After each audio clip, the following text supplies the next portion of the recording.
Hello everyone, চলে এসেছি new একটা ভিডিও নিয়ে। তোমাদেরকে তো বললামই আজকে পার্সেল একদমই আমি ওপেন করব না, সব খুলে রেখেছি যাতে ঝটপট দেখাতে পারি। তো এই শাড়িটার কথাতে আসি।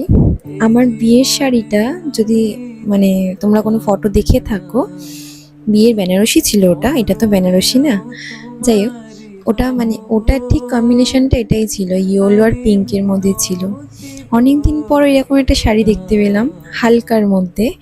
আর আমার এই কম্বিনেশনটা পরতে ভীষণ ভালো লাগে, আর কেন জানি না এই কদিন ধরে শুধু মনটা ইয়েলো ইয়েলো করছে, যার কারণে কিনেছি সত্যি কথা। আর বিয়ের শাড়িটার সাথে একদম মিলে গেছে, আমার খুব ভালো লাগে এই কম্বিনেশনটা। আর ওটা এত ভারী বলে আমি পরতে পারি না, এটা একটু হালকা ভেবে কিনেছি যাতে পরতে পারি, একটু কোথাও ক্যারি করতে পারি। আমি ভারী শাড়ি ক্যারি করতে পারি না।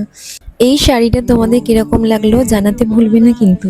আর আমার ভিডিওগুলো যদি ভালো লেগে থাকে অবশ্যই ফলো করে দিও। বাই।